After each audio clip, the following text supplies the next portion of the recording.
who will recognize Antoinette Bréhat, the Comtesse de Crozon, who will recognize Madame de Réal. That is what I shall tell him." "You will not dare!" she said, recovering her presence of mind in the face of immediate danger. He rose and took a step toward the library. Clotilde stopped him. "One moment, monsieur." She reflected and, now fully mistress of herself, asked very calmly: "You are Holmlock Shears, are you not?" "Yes." "What do you want with me?" "What do I want? I have entered upon a contest with Arsène Lupin, from which I must emerge the winner. Pending a result which cannot be far distant, I am of opinion that a hostage as valuable as yourself will give me a considerable advantage over my adversary. You shall go with me, therefore, mademoiselle, and I will place you under the care of a friend of mine. As soon as my object is attained, you shall be set free." "Is that all?" "That is all. I do not belong to the police of your country, and consequently I claim no justiciary rights." Her mind appeared made up. However, she asked for a moment's delay. Her eyelids closed and Shears stood watching her, suddenly grown calm, almost indifferent to the perils that threatened her. "I wonder," thought the Englishman, "if she believes herself to be in danger? Probably not, with Lupin to protect her. With Lupin there, nothing can happen to her, she thinks. Lupin is omnipotent, Lupin is infallible. Mademoiselle," he said aloud, "I spoke of 5 minutes. It is now more than 30. "May I go to my room, monsieur, and fetch my things?" "If you like, mademoiselle, I will go and wait for you in the Rue Montchanin. I am a great friend of Janot, the concierge." "Ah, so you know!" she said, with visible dismay. "I know a great many things."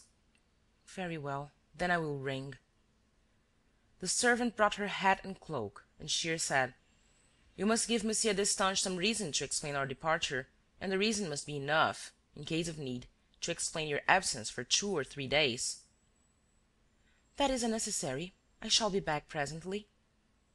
Again they exchanged a defiant glance, skeptical, both of them, and smiling. "How you trust him!"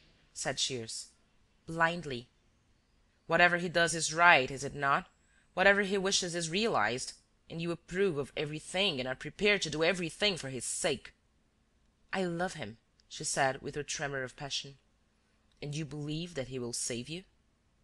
She shrugged her shoulders and, going up to her father, told him: "I am robbing you of Monsieur Stickmann. We are going to the National Library." "Will you be back to lunch?" "Perhaps, or more likely not, but don't worry about me in any case." And in a firm voice she said to Shears: "I am ready, monsieur." "Without reserve?" he whispered. "With my eyes closed." "If you try to escape, I shall shout and call for help. You will be arrested and it will mean prison. Don't forget that there is a warrant out against the blonde lady." "I swear to you on my honor that I will make no attempt to escape." "I believe you. Let us go." They left the house together, as he had foretold. The motor cab had turned round and was waiting in the square. They could see the driver's back and his cap, which was almost covered by the upturned collar of his fur. As they approached, Shears heard the humming of the engine. He opened the door, asked Clotilde to step in and sat down beside her. The car started with a jerk and soon reached the outer boulevards, the Avenue Roche, the Avenue de la Grande Armée. Shears was thinking out his plans. "Ganimard is at home. I shall leave the girl with him. Shall I tell him who she is? No. He would take her straight to the police station, which would put everything out.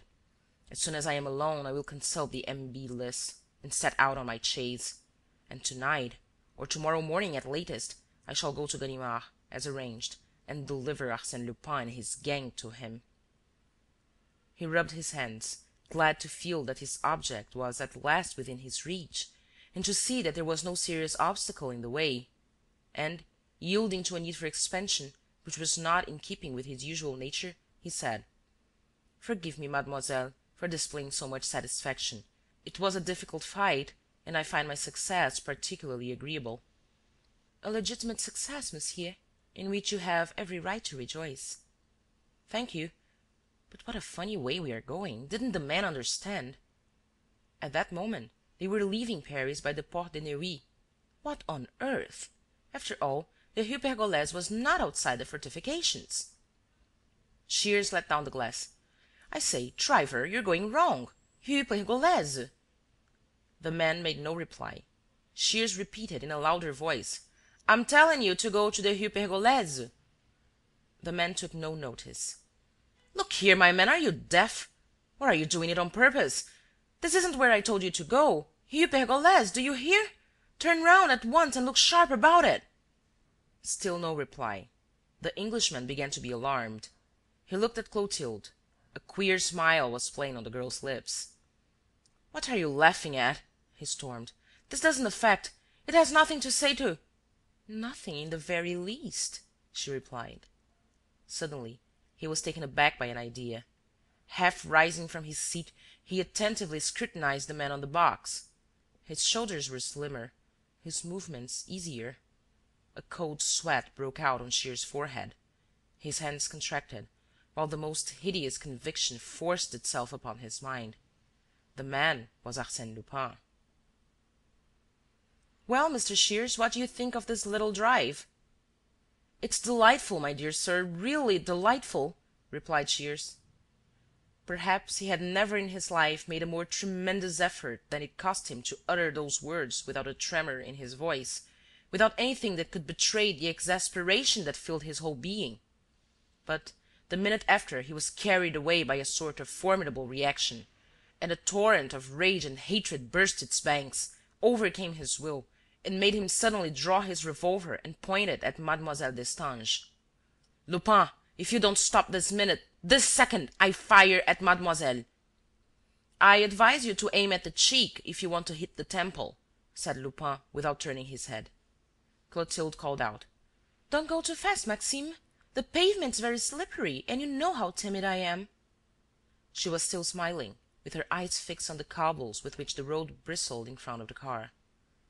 "Stop him! Tell him to stop!" shouted Shears, beside himself with fury. "You can see for yourself that I am capable of anything." The muzzle of the revolver grazed her hair. "How reckless Maxime is!" she murmured. "We are sure to skid at this rate." Shears replaced the revolver in his pocket and seized the handle of the door, preparing to jump out in spite of the absurdity of the act. "Take care, Mr. Shears," said Clotilde. "There's a motor car behind us." He leant out. A car was following them, an enormous car, fierce-looking, with its pointed bonnet, blood-red in color, and the four men in furs inside it. "Ha!" he said. "I'm well guarded. We must have patience." He crossed his arms on his chest, with the proud submission of those who bow and wait when fate turns against them. And while they crossed the Seine and tore through Suresnes, Rueil and Chatou, motionless and resigned, without anger or bitterness, he thought only of discovering by what miracle Arsène Lupin had put himself in the driver's place.